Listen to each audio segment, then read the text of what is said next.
Thank you all for joining us this evening.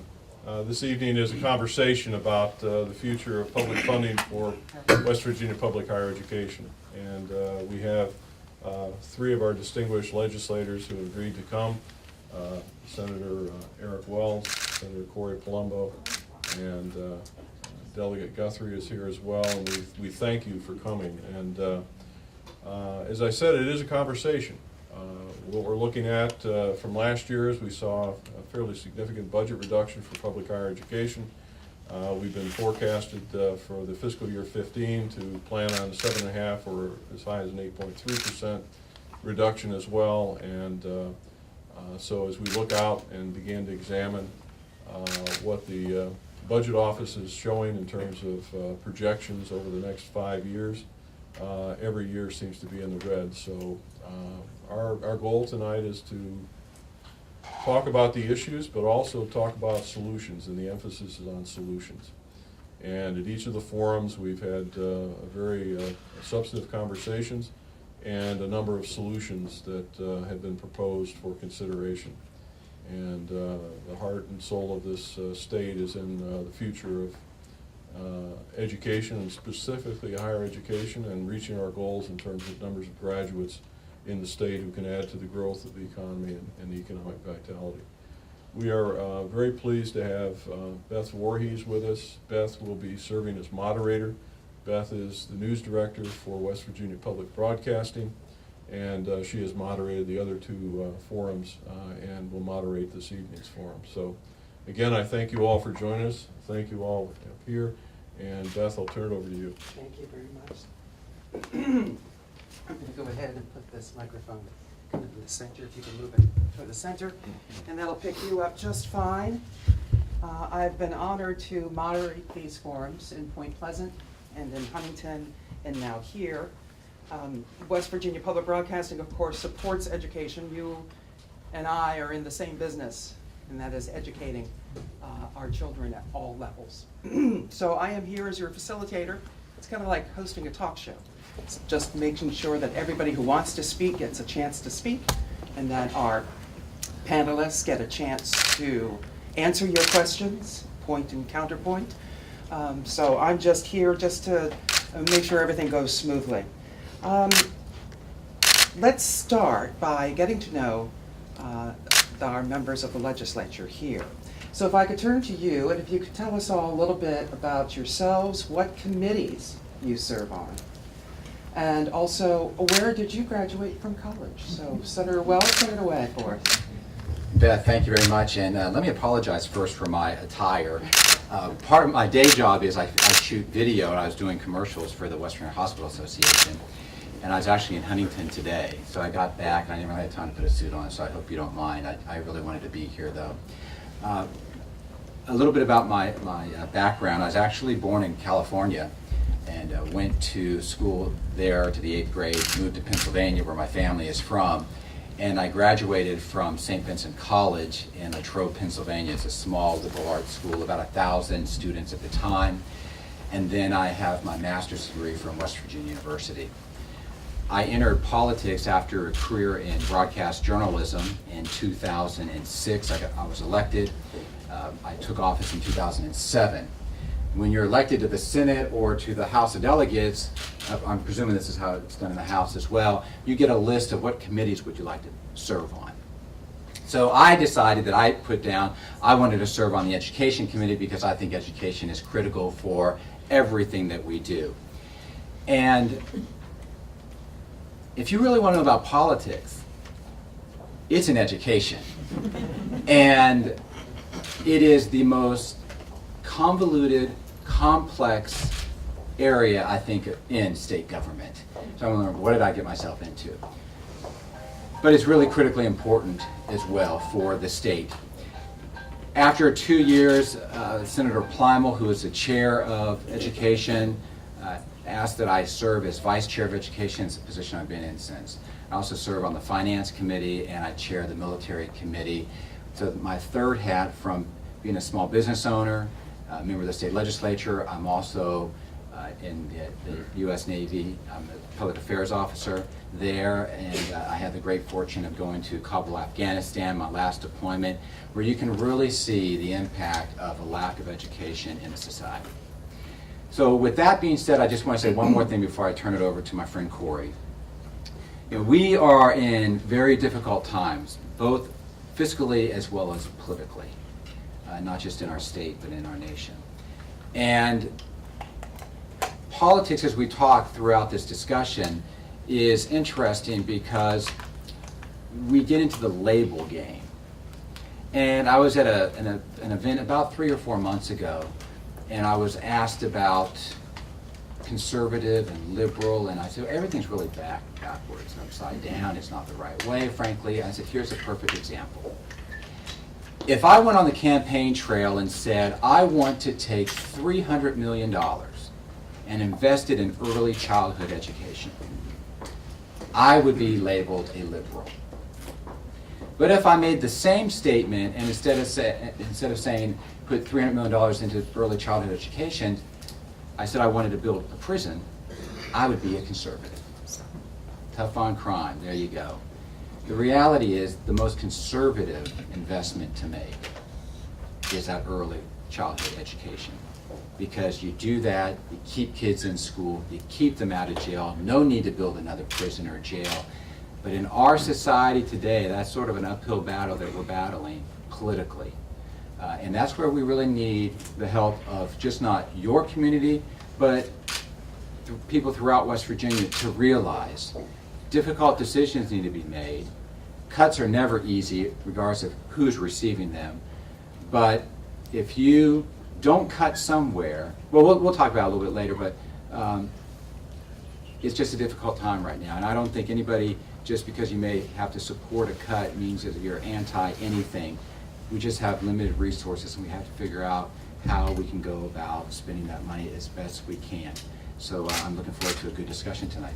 Thank you, Senator Wells. Senator Palumbo, again, your background and the committees you serve on. You know which one you lead.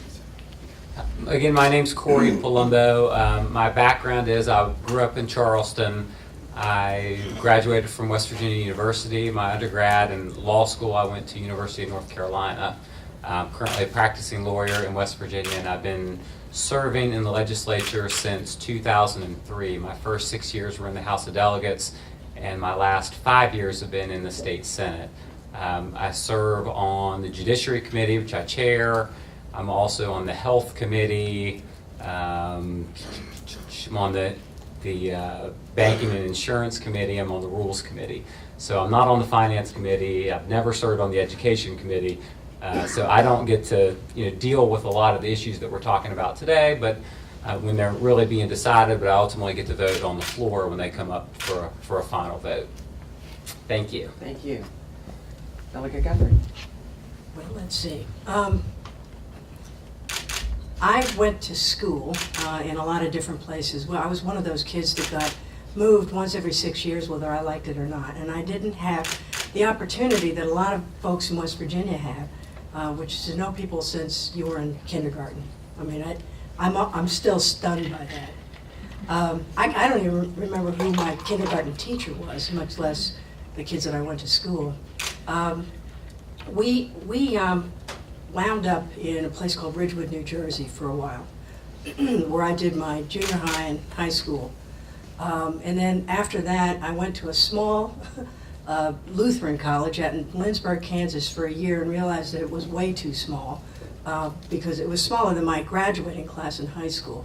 So I moved to Penn State. My mother worked for Penn State, and my tuition at the time was $63 a term.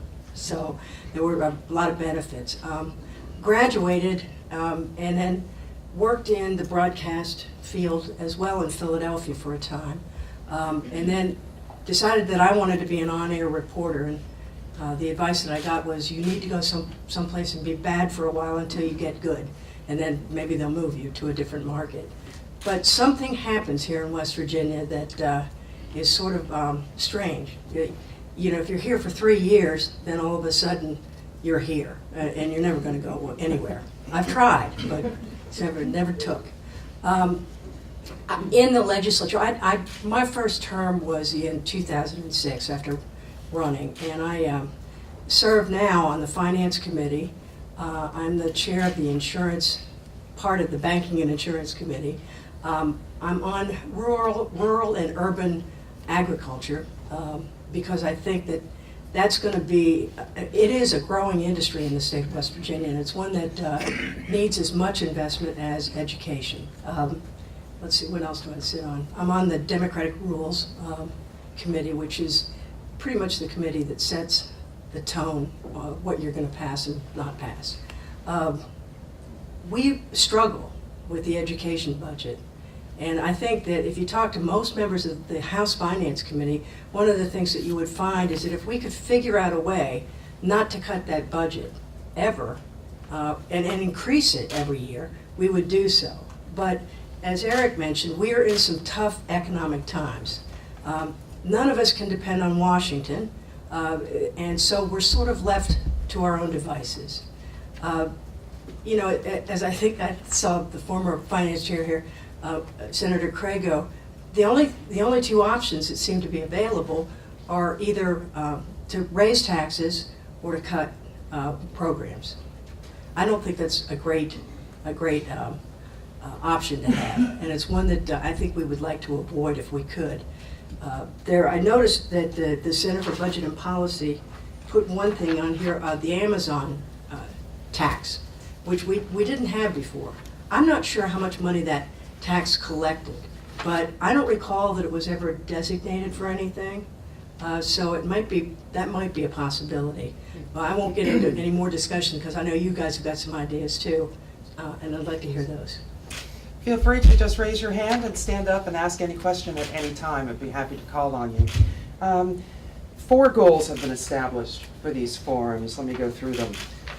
Is to emphasize the critical role that higher education plays in the economic development of the state of West Virginia. I think you realize that. To emphasize to our legislators that a reduction in state funding for higher education will weaken economic development in the state. I think these folks would like to talk to you about that. To ask our legislators to commit to voting against any decrease in funding in higher education. And both Delegate Guthrie and Senator Wells talked about the cuts and how hard they are. We'll learn more about that as we go along. And to discuss creative ways to increase revenue to the state so that future cuts to higher education may be avoided.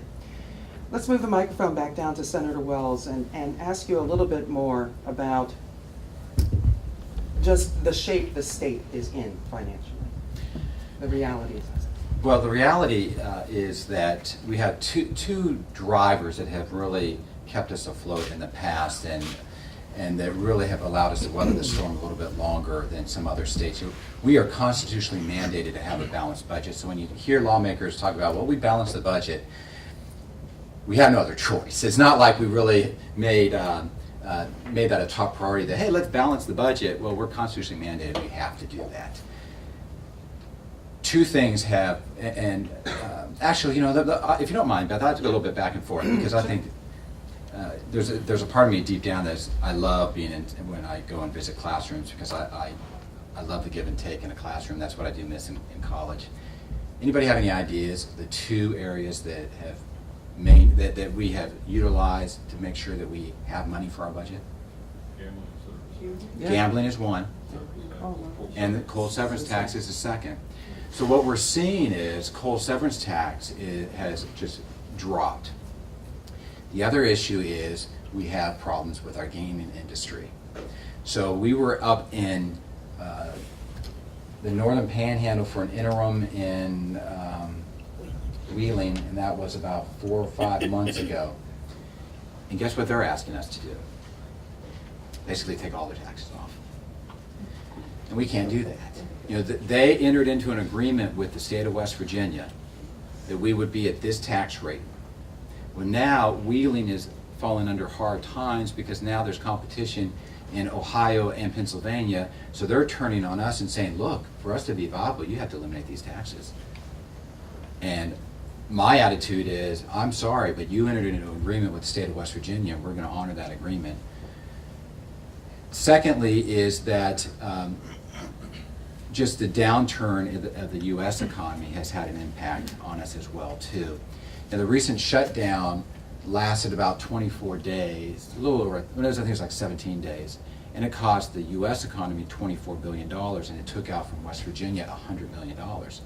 That's $100 million that we will never see again.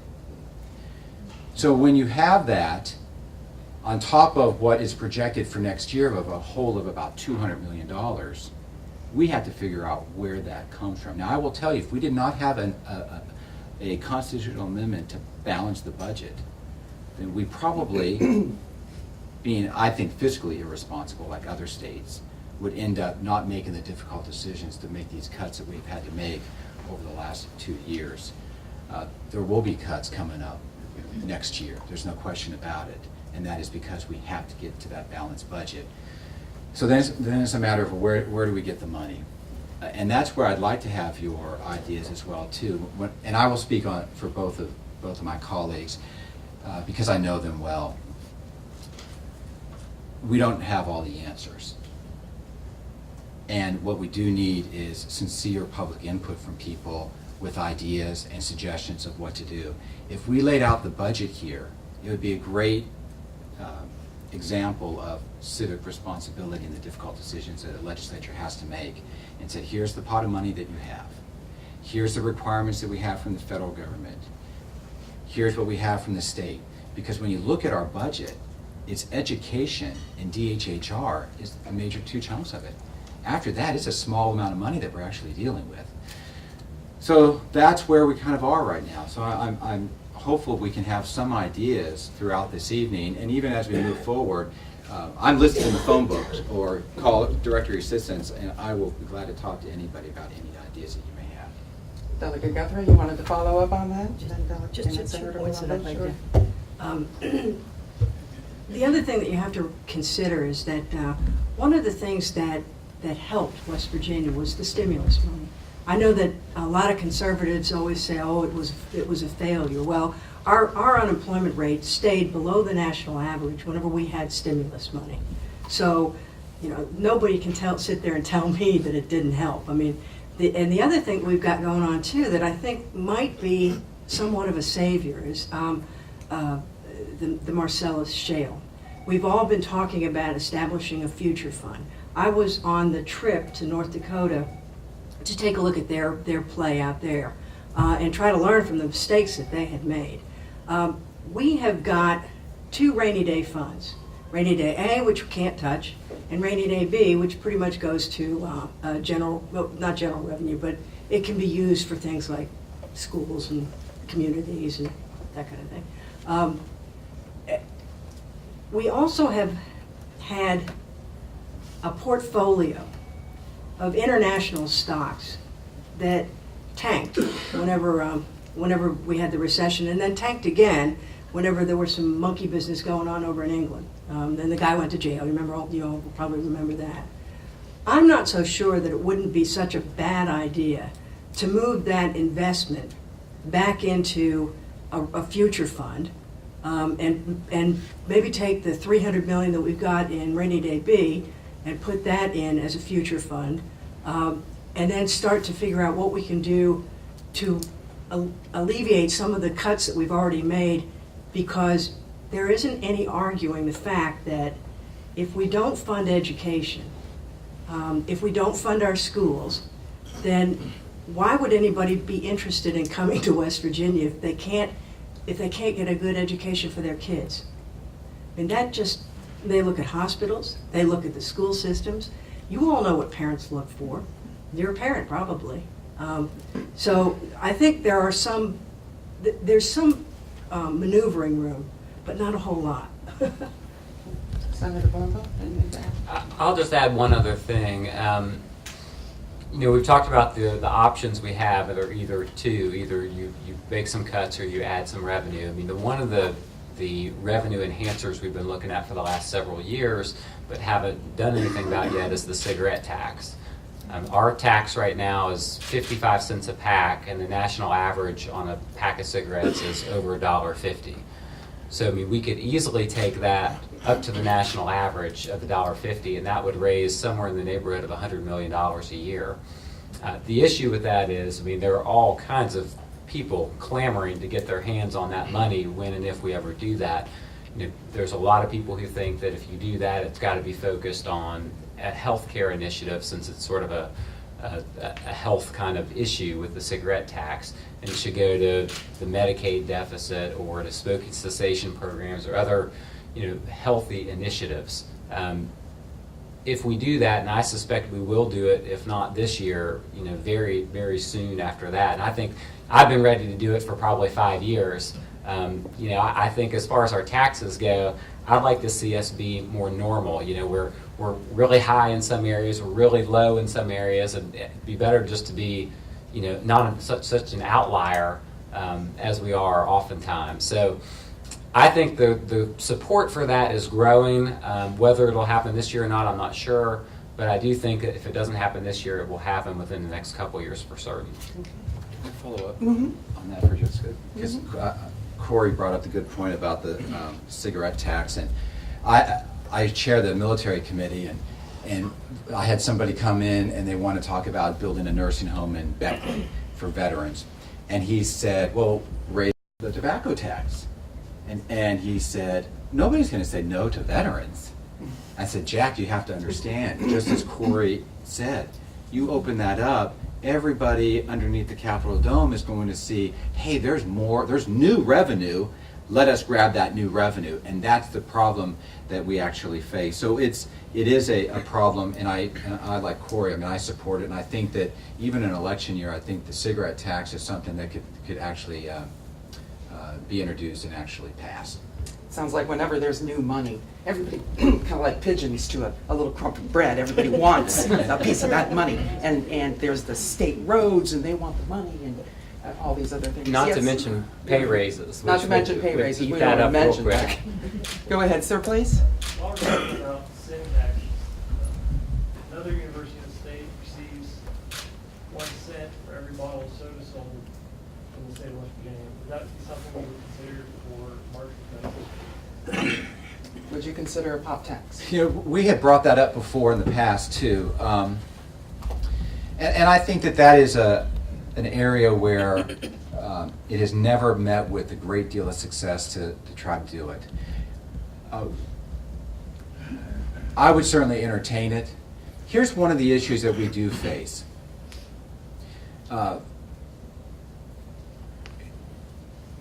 There is a concern, and this just is a general budgetary concern, that when you do actually open up a stream of money, what happens when that stream of money starts to dwindle? So let's use the tobacco tax as an example.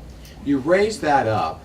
Well, what we would actually like to see happen, frankly, is less people smoke.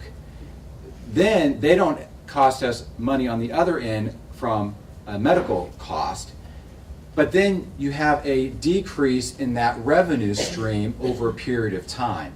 So if we do something like that, all of a sudden you may say the first year you're getting $10 million. And what happens is whoever receiving that $10 million now starts to use that throughout their budget process years moving forward. Now it starts to drop.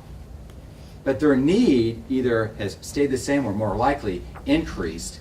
And now we have to come up with an additional funding stream to put on top of that initial funding stream that we thought would be enough. And that's where you see where we just start getting into a whole lot of issues. Would I support it? Yeah, I don't have a problem supporting it, frankly. But I'm just going to speak for myself on that. It's a matter, though, of you can have one person support it, but it takes a majority to get it passed, and that's where the problem really lies. You have to go at lawmakers, frankly, with an approach that starts before session begins and really work on them. We've been working on the cigarette tax increase for probably 4 or 5 years, and we're still not at that point. But I think we're almost there. Pop tax, I'll be honest with you, it's not going to happen for probably a couple of years. If it does, Why not? Why not? because it just comes down to, people will take a look at, one, you have to deal with lobbying groups, frankly. And that becomes a major issue for some folks. They'll say, you're costing us jobs if you increase this. A pop tax? On a pop tax On a too, pop tax. absolutely. Yeah. People are still gonna buy pop. What- Well, but here's the argument, Wait a Beth. minute, sorry, has WVU, which benefits from the pop tax, has that tax gone down? Has the amount of money they collect from that tax gone down? Has it gone up? Has it stayed neutral? Where's it gone? It hasn't gone down. Okay. You know, what's interesting is that, and I never buy into this argument, frankly, but West Virginia, if you notice the layout of our state, the biggest battle we always have when it comes to cigarette tax, pop tax, anything that can be purchased at a convenience gas store becomes an issue. Because the argument is, does anybody know what the argument is? Borders. You're hurting us. And that is where the votes, so all those delegates and all those senators around are going to vote no. And then you get those folks more in center of the state where it's not an impact, well, they don't see it, so they vote yes, and the votes just aren't there. At the end of the day, the votes have to be there. If the votes aren't there, it's just like a faculty senate of yours. I mean, you might want to do something, but if the votes aren't there, it's not happening. Let me add one thing to that too, because I remember this, someone raised this point and we looked at it in the legislature 4 or 5 years ago. And one of the big hesitations on expanding the soda pop tax was, at least at that time, my recollection is there was only one other state who had a soda pop tax. So again, that's one of the things I was talking about earlier with us sort of being an outlier on even having one of those. Now, in the last 4 or 5 years, I don't know if other states have gone to that. And if they have, I think it'd be more likely that we would consider doing it again. But if we're still in the situation where we're one of 2 or 3 states that even have one, I doubt there would be much appetite to raise it, is my honest assessment. And the pop tax has been around for a while. Wasn't that put on like in the 60s or? It's been around for a long It's time. been I'm not around sure. for a long when- time. 1950. 19 what? 51. 51? Okay, even earlier than I thought. Yes, ma'am, right here, please. If you look at the pop tax, penny or 2 or 3, it's probably not gonna chase someone across the state line. It takes, okay, why did we go across state lines? Well, you went across state lines when West Virginia had 3-point beer and Ohio had 6-point beer. You went across the state lines when, it takes a big difference to have someone go that much further just to get their Coca-Cola. And then the second thing is, we have a precedent. We're assisting WVU's medical school with the penny. We have 2 other medical schools. We have the Osteopathic School of Medicine, and we have Marshall. So you have a reason to stay with the theme, because we know the WVU would not give up their penny, okay, and no one wants to hurt their penny because that's working. So, but you could fund medical education to a much greater degree with a few pennies on pop tax, and then with adequate research. I understand that the borders issue, it's like taxes, substantially increasing taxes on motel and hotel bills and some things like that, but it takes more than 1 or 2 pennies. And so the reality of it is, and we have a theme that we can stay with, and that helps not explaining why you're not going to provide everybody who needs more funding. Then you do have more money for the mainstream of higher education. And that's what I'd really like for someone to consider. Dr. Kopp, did you want to follow I up? wanted to comment on Senator Palumbo on your comment with, I think it was around 2006 or perhaps 2004, somewhere in that time window. There was a conversation about increasing the pop tax. At that same time, there were some bottlers who were saying, well, we're thinking about locating in West Virginia, and if you put a tax on, we're not going to bring a bottler plant to West Virginia. So that was taken off the table very quickly.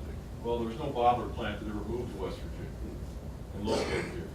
So I think the reason that it was taken off the table for conversation about 6 or so, 7, 8 years ago, had less to do with the impact of the tax and people fleeing across state lines, and more a focus on could we attract a company to the state that would improve economic development in the state, and at the end of the day, that never happened.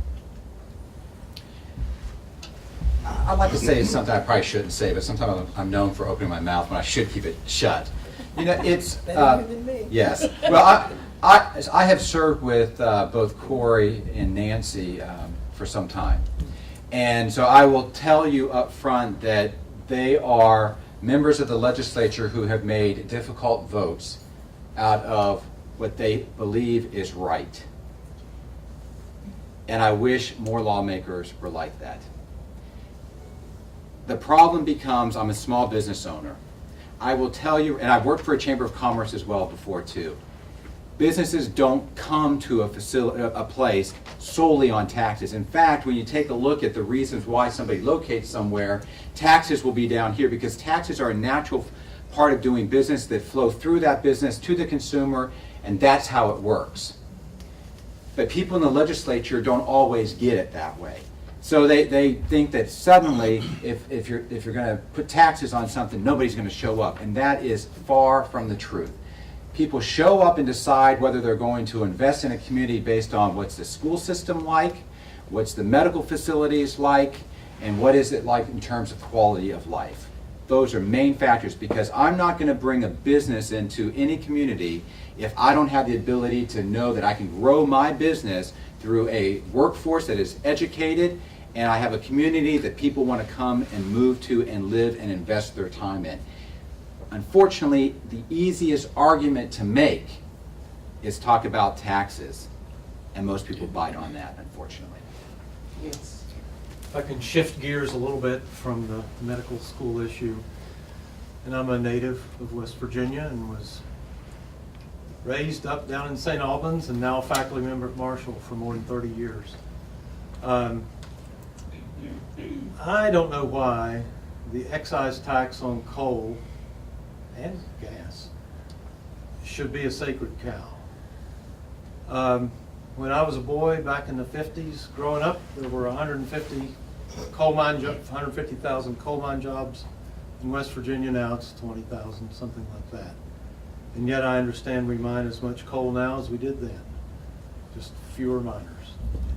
And seems like somebody's making out somewhere without paying all those 130,000 more salaries.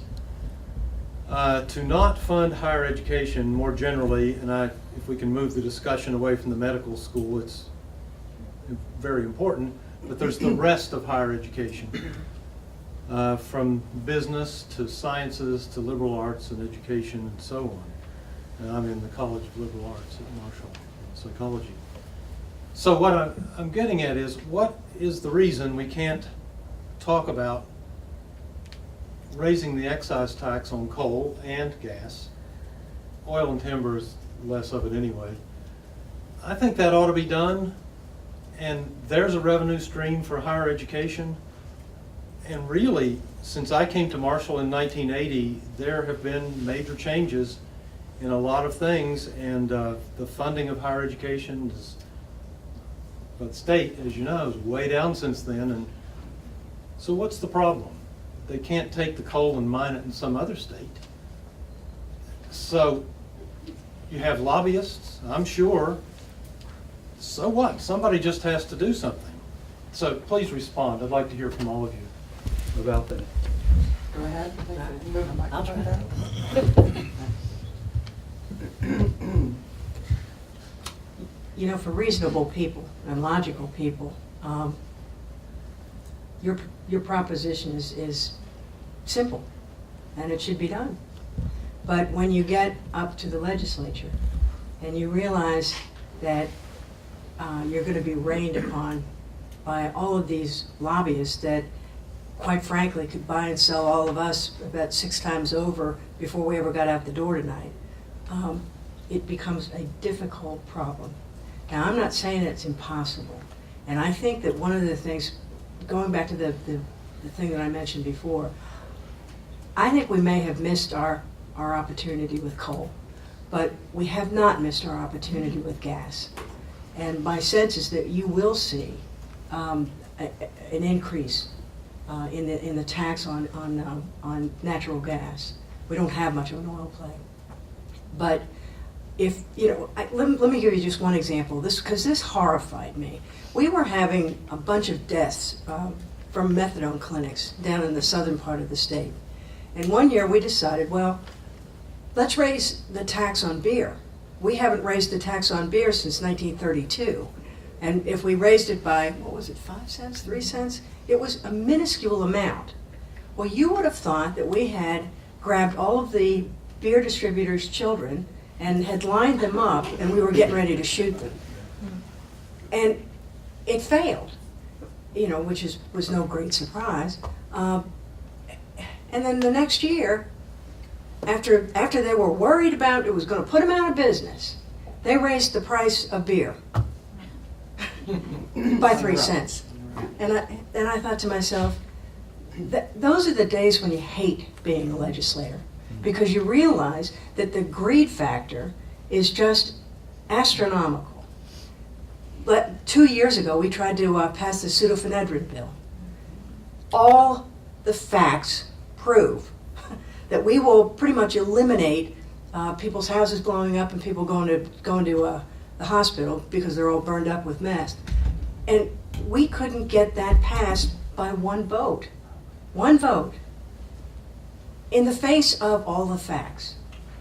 So, you know, whenever we start talking about what should we raise and what shouldn't we raise, I do think that we have an opportunity with the Marcellus.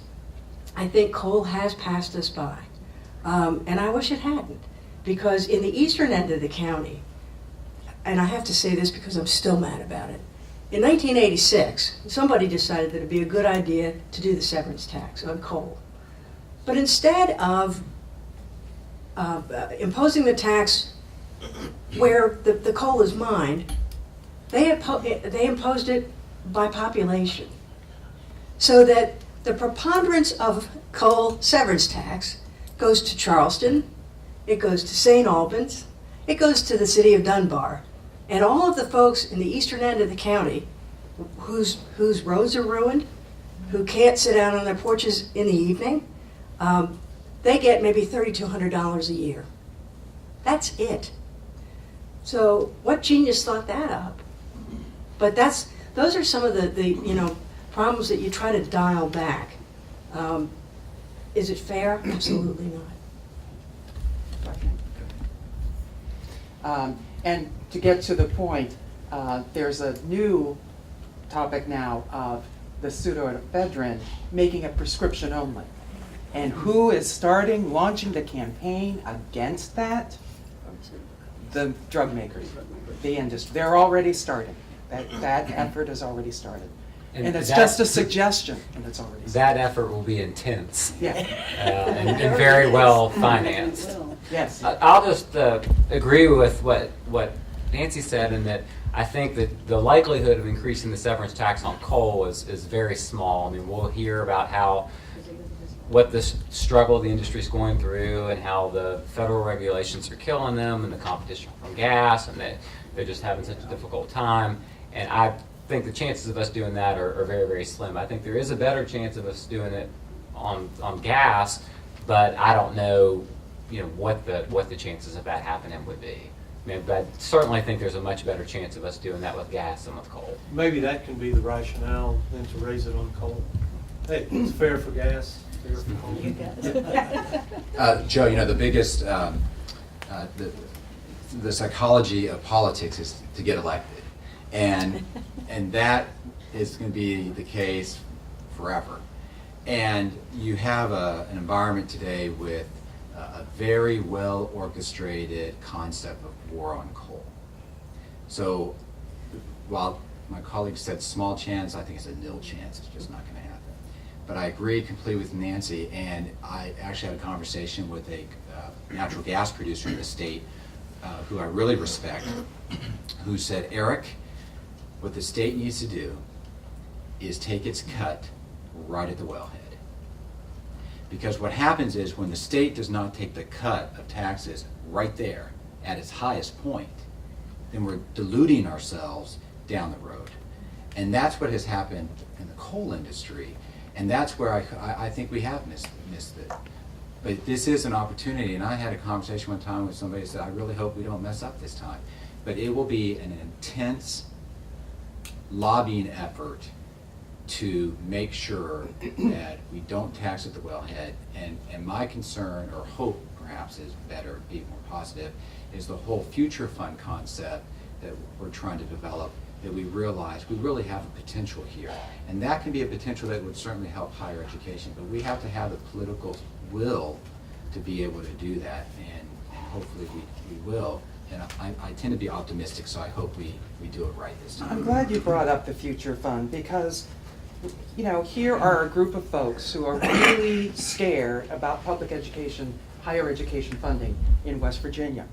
The general revenue budget is shrinking, coal, gambling, personal income tax, all these taxes are shrinking. That the state budget has got real pressures on it. And these folks are asking you not to cut another 7.5% from their budget. So how do you justify a future fund and diverting that money from the general revenue that could help pay for some of this into a future fund and taking it away? I think that's going to be a very big problem with creating a future fund this year, having to cut on one hand and then sock away on the money other. for the future somewhere else when there's people who need that money right now. My guess is the future fund, which I support that concept, you know, just generally, I'd like to see us do that. I think in a year where we're going to have to make cuts in maybe many areas, it's going to be very difficult to get that done. But I would add that it's the same thing that we have failed to do in the past, is if we had the ability to do it, while it would hurt here and now, it is an investment in West Virginia's future that could pay off tremendously down the road. And that's the big concern that I have, that we're not willing to make some of those difficult decisions, that is really not a difficult decision that, oh, we have to do this to just balance the budget, but a difficult decision to say, you know, while we could use this money now, we know that the potential down the road of what we can do with it is so much greater. Let's try to do that. We are today paying for the sins of past lawmakers who did not and would not do the right thing. Wouldn't you love to have about $250 million next year go into higher education? Well, what we're doing with that $250 million, putting it into the teachers' retirement plan for public educators, because years ago, lawmakers wouldn't do it. So now we have this unfunded liability that will be paid off in about another 20-some years. But we have to set that money aside because it's an obligation that we have. So I look at the future fund, I agree with you. I mean, it's a difficult thing to say, well, we have this extra revenue, why don't we just plug it in here? It's an easier sell in good economic times. It is, but sometimes I personally think, and I wish I had the power to do it, but I don't, is that when everybody was going down and West Virginia was still going up, that was the time that we should have really reached out and did something, and we didn't, because we're by nature conservative in that area. Yes, sir? First of all, I want to say thank you for coming. Sure appreciate this. I'm Eldon Larson. I'm the chair of the Faculty Senate. I'm an engineer, and I live in Charleston. I want you to know some things that might be useful for you. And then first of all, I want to comment on Senator Wells' most recent comment here about the future fund. I would suggest to you that higher education is future. And if you don't set aside money somewhere else that's unknown, if you know where you have a good investment right now, that's future of West Virginia, depends a lot on higher education. So you've got something right now to invest that future money into. That's important. At the university, we have different kinds of funds just like you do. We have fixed funds that go into salaries. We have operational funds or variable funds that we have to use to operate on. Let me talk about fixed funds first. We talk about faculty salaries. You may not know this. Faculty salaries at Marshall University average at the 10 to 12 percentile of our peers in the Southern Regional Education Board. That's 10 to 12 percentile. Okay, that means 90% of the faculty at our peers are paid more than we are. 90% of the faculty of our peer colleges, universities, are paid more than the faculty at Marshall University. That's a serious problem. If you're going to invest in the future of higher education for the students in West Virginia, you've got a problem on your hands right now. And it's not the future, it's right now. It's going to affect the future a lot. Second, operating funds. Let's talk about that. I'll give you an example. I just returned from a conference. To go to that conference, it costs registration fees, travel money, hotel, things like that. Okay. I presented 2 papers at the conference, which is really good. I chaired 2 sessions. I was scheduled to be on a panel discussion. I attended a professional business meeting. Okay. So I did way more than almost anybody could expect. The university did not have enough operational funds to help me go to that conference to pay the full. I had to go out and beg an outside organization, which embarrassed me to death, to have enough money to go, because we don't have enough operational funds to do that. That's a problem. If you want to support higher education, you can't continue operating like that. My third point. I think Senator Palumbo just made a really good comment, and that is becoming more like normal. In the state, you've got a problem, and that is dealing with a certain amount of income and a certain amount of expenses. The university has the same. I have the same in my family. My family problems, okay? I would not dedicate a certain amount of income from a certain source to just a fixed expenditure for the rest of my family's life. And in essence, that's what you do when you dedicate gambling to education, or you dedicate pop tax to whatever, okay? Who's going to run their family that way? Who's going to run a business that way? You basically need income, and your priorities are going to change with time. And if you just sit there and expect smoking to fund a certain program, or pop tax to fund a certain program, or whatever it is to fund gambling to fund a certain program, which frankly I think we're addicted to gambling. It's not just individuals, the state's addicted to gambling. I'd Okay? say reliant, you're right though. So if you just sit there and you dedicate things like the state legislature has been doing for years, I've been here for 30 years, and you've been doing the same thing for 30 years, what's going to happen when the priorities change? And right now we've got to decide priorities. When you sit there and you cut across the board, you do a 7.5% across the board cut. Tell me where that is responsibility. Tell me that you're trying to look at the hard things. You're avoiding the hard decisions. When you do across the board cuts, it says nothing about the importance of different programs and different efforts. Apparently they're all equal, but they're not. We have to decide what's most important in this state. And nobody's willing in the legislature to make the hard decisions because it's too political. When are you going to stop being political? And I know you can't, but make the hard decisions and decide what's important instead of treating everything the same when it's not. And that's what a 7.5% across the board cuts is, treats everything the same. I, for one, would never run a business that way. I would never run my family that way.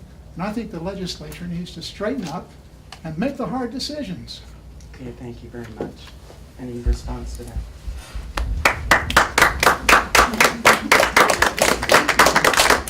Well, I think you make a great point about the across-the-board cuts. I mean, the only sort of prioritizing there is in those is the agencies that are exempt from those cuts, and there are always certain entities that are. But I would agree with you, the rest of them are not of equal priority or weight. And it would be a better thing for us to do to judge each one on their own merits and their own significance and deal with it that way. But you're right that we've never done that in the 11 years that I've been in the legislature. And whether we will in the future, I have no idea. But I think you make a great point that all the agencies that are under the cut are not equal and shouldn't be treated that way.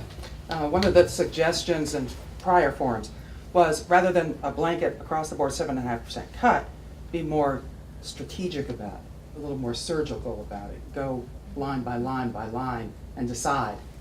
But what role, I mean, there's the executive branch and the legislative branch, and I know you guys hold the purse strings, but where's the governor in this discussion about another blanket 7.5% cut? I just, in all of our discussions, he's never really come up. Well, I mean, I'll just go ahead and comment real quickly. I mean, yes, ultimately the funding is the legislature's prerogative, but the governor still very much has sway over that. I mean, he gives us his budget that we start with. I mean, we begin our work in the finance committees, which I'm not on, but it's my understanding how this works. They can probably answer this better than I can, but we start based on the governor's proposed budget. And then it goes back and forth between the differences between the House and the Senate, and the governor's office is always involved in that. So the governor is very much involved in these decisions, very much. I would actually go a little bit farther than that, because one of the things I had been trying to push for and has gone nowhere is a legislative budget office. In the state of West Virginia, this governor, and not Earl Ray Tomlin, but the position of the governor, is probably the strongest in the entire country. And the reason goes really back to 1968 with the Budget Modernization Act under the Arch Moore administration, where Arch, frankly, just wanted to control everything. Well, since then, no governor is going to be willing to give that up. So what the governor actually does is to say, it's not even necessarily his budget per se, is he says, here is the spending amount, period. And let's say, for simple math, it's $100 million. But we know that revenues will probably end up being about $160 million. The governor says $100 million. We can't go over that. So then at the end of the year, we come in at $160 million. And the governor says, we have a $60 million surplus. We've never had a surplus, folks, since I've been there. We know the money's there. We just don't have the ability to actually spend it, because the governor says, here's your spending limit, and you have to work within those boundaries. So that's a problem, and I'd like to have a legislative budget office that really looks at things a lot more closely, and the legislature needs to have the ability to be more engaged. But this is one of the problems that you're going to face in a part-time legislative body, where you don't have the ability to be there all the time. So once you're gone after your 60 days, the governor runs the ship for 10 months with very little oversight from the legislature. And they will tell you privately that, you know, sometimes they'll just wait for the legislative session to be over with and do what they want to do. And this isn't the present administration, this is every administration that there is. But back to your point about investments. The same argument that you make in terms of higher education, and I will tell you I agree with, would also be made by those in public education, who will tell you that you can't get a college education unless we focus on public. So it's like, where I understand your frustration, but it's like, where do we get that money? Now, from the standpoint that the whole gaming industry took place well before we were even around to be involved in it, but that became a political sell. How do you sell it to a state that probably didn't want it? And you turn around and say, here's how we sell it. X amount goes to the veterans, X amount goes to seniors. We'll make sure we take care of our school system. We make sure we take care of seniors. You do it that way, and what have you done? You've just gotten all these lobbying groups on board, pass it. So that's the problem. I mean, if we, goes all the way back to my first little story I told you, that if you invest in the right areas, the dividend does pay off. Now, in terms of the future fund aspect, see, that money, though, can be used in a lot of different areas. And if you have that money, now you can perhaps bond that money to get greater, bring down greater dollars. So there's a lot of different things that you can do. But it's a different concept, and whether it works or not, I'm glad we're talking about it, because it doesn't involve anything except let's try to invest without having it tied necessarily to things that I wish it wouldn't. But that's just kind of some of the frustrations that we're under as well, too. Go ahead. And one other point to your point. One of the things that makes all of this so difficult is that in this country, wages are not going up. They're staying the same, or they're going down. You're lucky to have a job. That's what people say. You're just lucky to have a job. And yet, there's plenty of money that's being made. It's just not trickling down anywhere. That's a hard reality for all of us to face. And so I would say probably, you know, at the Washington level, you may want to reconsider who you want to send either to the Senate or the House. And I won't go any further than that, but to the other point that Eric was making, one of the things that we always have competition between agencies. I mean, as important as an engineer is to a university, a caseworker would be in the social service area. Caseworkers get a degree, and yet they are some of the least well-paid people in this state. And they go into some pretty tough situations. And we seem to not to say to them every year, we're not going to change anything. You're lucky to have a job. So, it's a whole culture that we need to change in West Virginia. It has been this way ever since I've lived here. And I've always been astonished that people would say, you're lucky to have a job, instead of saying, he's an engineer, for heaven's sakes. Engineers make X number of dollars as a national average. This is where our benchmark is, not down here.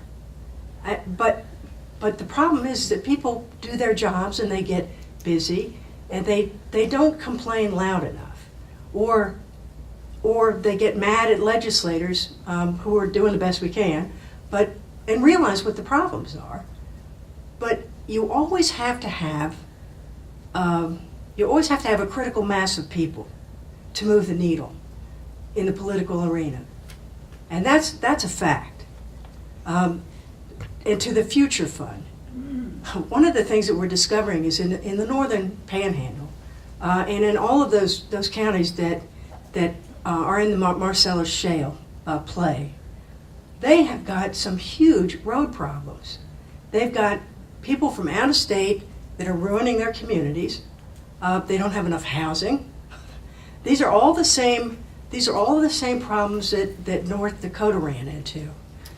So much so that there were so many people working in the Balkan Shale that to get a worker in McDonald's, you had to pay $15 an hour. Guess what? McDonald's hasn't gone out of business. And so if you start at that level and say, look, that's a baseline, we all have to push this up, then I think your government would work better for you. And I don't believe that the future fund should be too far into the future.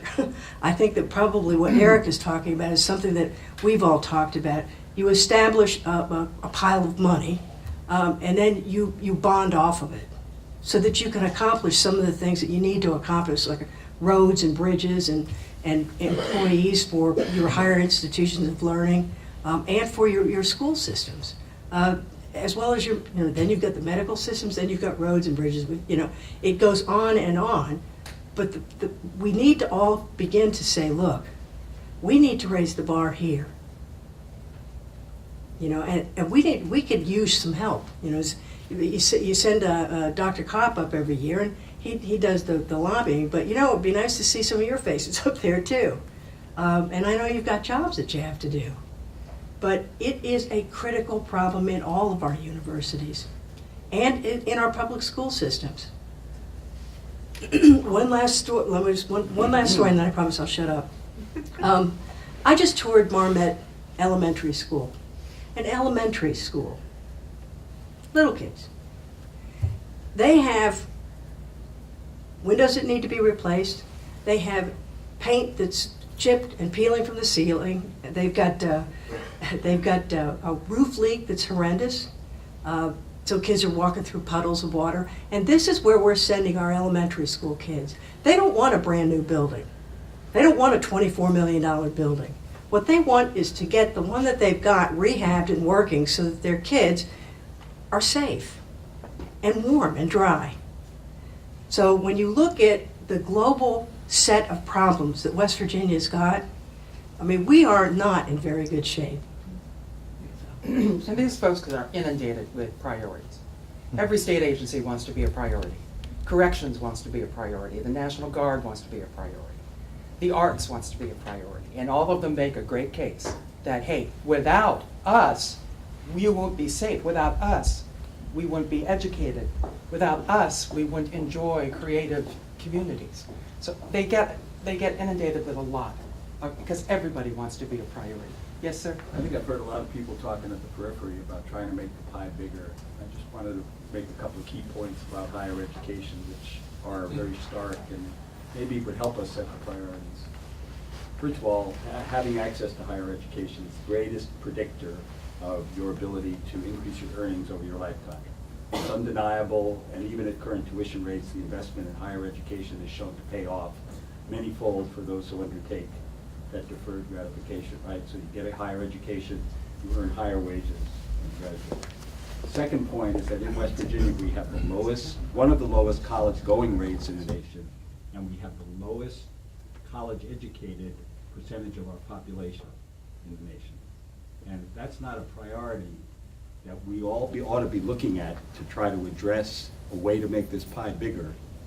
I want you to tell me about another one, and I'd like you to hear your perspective on that, those facts when you put them together that way. We have looked into this as well. You know, I went to a conference, it's been about a year ago, Complete College America. I think the rate, that the numbers, and you may know the numbers a little bit better than I do, but I think it's about 20,000. Yes. We need 20,000 college graduates By 2018. by 2018. So and what surprised me is the number of students that we have in West Virginia that have gone maybe a year, maybe two, and dropped out. So the big push is how to get them back into classes. I will tell you that, you know, we did, some people will say floor, I'd say cap, the Promise Scholarship. And that was done because we were not going to have the money to be able to do everybody. So we figured if we can just put a cap on, we can at least reach it out as much as we can. But we also have a pretty good rate in terms of needs base, and we still have been funding that better than some other states have been doing. But I think there has been a push, at least in the last few years, to utilize our community and technical schools as perhaps a pathway, at least getting them in there, and then having them move on up. And if they don't perhaps move up into a four-year institution, they're workforce ready to go and work, and then they can go back. So I know that has been a major push. But I will tell you one thing that's I've been floating around my mind, and this is about ideas, and one of the ideas that I'd like to really push, and I wouldn't mind having your support, is, you know, I was amazed, because everyone wants to talk about the Promise Scholarship. We lose 40% of our Promise Scholars in that four-year cohort. And to me, I was just amazed. Like 40% of the students who enter college on a Promise Scholarship will lose it. So I was not a great student in college until my last few years. Then the light bulb went off and I said, oh, I better get serious here. What about that student that enters a university and they were not a Promise Scholar? And Promise Scholars get a little break that first semester. So this person gets that break too. And suddenly they thrive in that environment. Because I thrived in more of a college setting than I did in a high school setting. And they meet criteria that an award-winning Promise Scholar has. Now 2 years have gone by. They've done everything a Promise Scholar has done. Why can't that person go back, and why can't the state pay the final 2 years? And I floated that up last year, and just in conversation, and it didn't go anywhere. I think it's somewhere that it's additional, it's money out there, and I think it's a good approach, frankly. And it gives a student who did not receive a Promise Scholarship hope that if they do well in school, that they have that ability. I want to move on to other sources of revenue, but I noticed you had a question. Do you want to? I do. Okay. I'm sure you see, But then we'll move- then we'll move on. how are you thinking about funding that? That wasn't my question, but it was just the last thing that was in my head. The American Association of State Colleges and Universities released a report this week. They looked at all of the states' fiscal year 14 budgets, looking at which states were increasing their subsidy to higher ed, which were maintaining, and which were cutting. There were 37 states that increased the subsidy for fiscal year 14. 8 that maintained a zero balance. They didn't increase, but they didn't cut anything, and 5 who were decreasing. Among the 5 that were decreasing, the top 2 were Louisiana and West Virginia. We were the second most draconian. So then I looked at the states that are always our compatriots down there, with the 5 states with the lowest per capita income. And of those 5 states, Kentucky was maintaining, a zero line. Alabama and Arkansas were increasing by 2%, and Mississippi, of all places, Mississippi was increasing their subsidy to higher ed by 5.5%. What might they be doing that we're not? I know that's Increasing their asking you to subsidy to higher speculate, but. If you have a copy of the report, I'd love to see it, though. I can get one to you, Yeah, sure. please. Let's move on. You have in front of you a document from the Center on Budget and Policy Priorities. This is out of Washington, D.C. This is not our local West Virginia Center on Budget and Policy. This is a think tank out of Washington, D.C. And it basically says antiquated sales taxes are hindering states' ability to strengthen their economies. And states can modernize their sales taxes by broadening the tax base to include more services. Household spending has been shifting from goods to services for decades, yet most states haven't updated their sales taxes to reflect this fact. Enacting an Amazon law to require large online retailers to collect sales taxes. States and localities lose more than $20 billion a year in uncollected sales taxes that are legally due on online purchases, but that retailers are not required to collect. Extending the sales tax to internet downloads. 23 states don't tax the sale of computer software, music, movies, books, and various other goods delivered on the internet, even though they tax the same items when sold in a physical store. The resulting revenue loss is roughly $300 million a year. These are impressive numbers.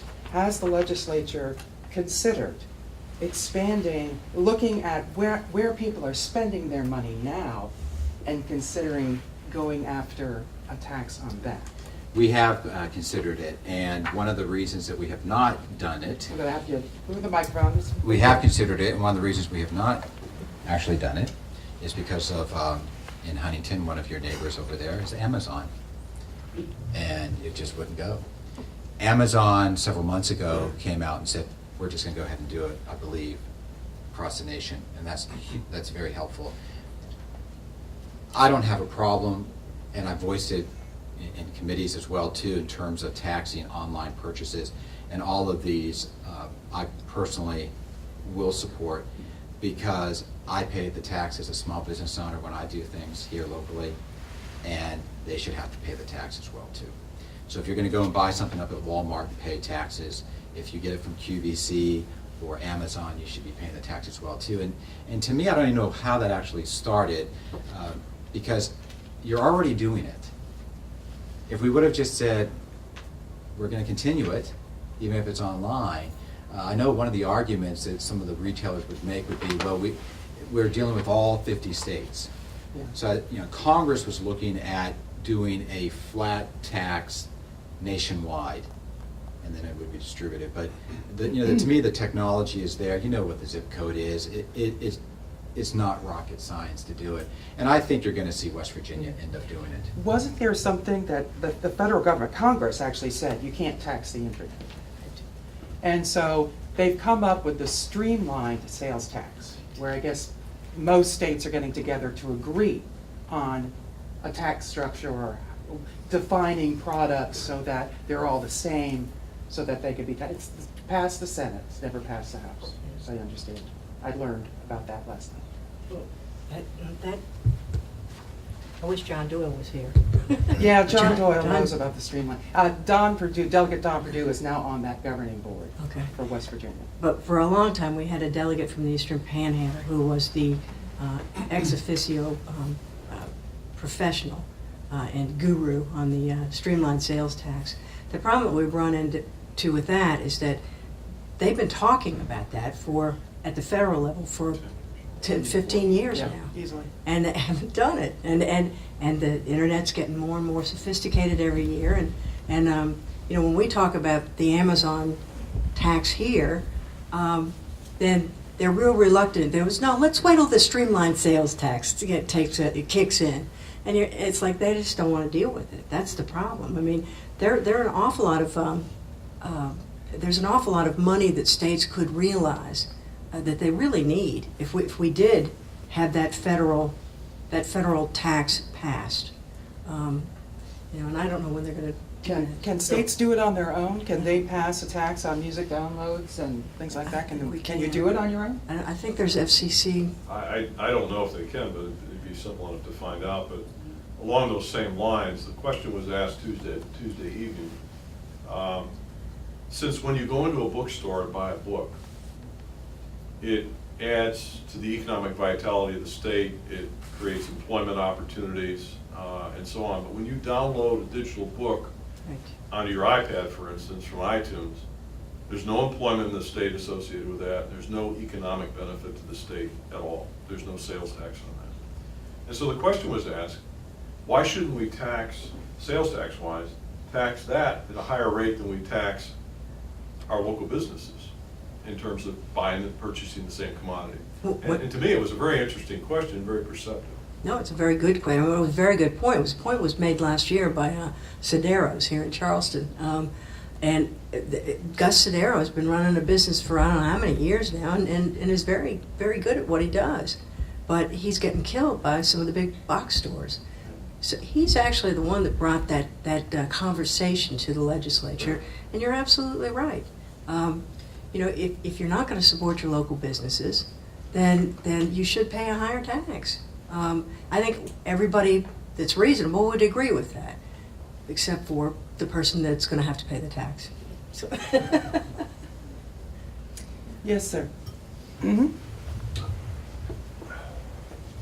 I was at the meeting on Tuesday on Marshall's campus, as a number of us were. And I left there sort of sadly confused, or confusedly sad, perhaps. And I'm having the same reaction here. Because these meetings are supposed to be a way for you to get input from us. You said explicitly you need our ideas. And some fairly reasonable, straightforward ideas have been presented here, and the reaction is, well, we can't do that. Well, we can't do that. Well, that's not possible politically, and that's not possible politically. And I think Delegate Craig was sort of surprised on Tuesday when he asked, how many of you would like to have your taxes raised? His expectation being that no hands would go up. And I would say half of the hands in the room It was more than went that. right up. Yeah, it was more than that. It was more than that. And several times, They applauded, actually. there was actual applause in the room, universal applause in the room for the idea of paying slightly more for services and some goods if it would support higher education as a part of a larger scale economic development scheme, which is where higher education belongs. I saw some very recent public opinion polling from a couple of weeks ago. West Virginia citizens supporting with a 40% margin slight increases in taxation for economic development efforts, which would include education. And so I guess I'm saddened that our elected representatives find that sort of thing impossible because they are, and let me put it a little harshly, held hostage by some lobbyists, when the vast majority of the population, I think if it's presented correctly, would absolutely support paying slightly more for goods and services if we got some broad-based, future-looking economic development that included greater support for higher education, which every entity in the state, the governor, the legislature, the HEPC, and interestingly, the Business. West Virginia Chamber of Commerce, Business. all support. The other sort of thing that has gone unmentioned here is the, according to West Virginia Center for Budget and Policy, that the recent decreases in sales tax on food and business taxes have cost the state $300 million a year in revenue. $300 million a year in revenue. The promise being that this would foster economic development, lower business taxes would foster economic development. I'd like to know how many years before we see that economic development, and what if that actually, if that strategy actually doesn't work? What do we do then? Very good observation, thank you. Let me just quickly jump in here. I like you. Here's what I'm getting out of this group. We need to make a very strong case to the governor that higher education can't afford any more cuts, period. End of subject. We need to get the money elsewhere.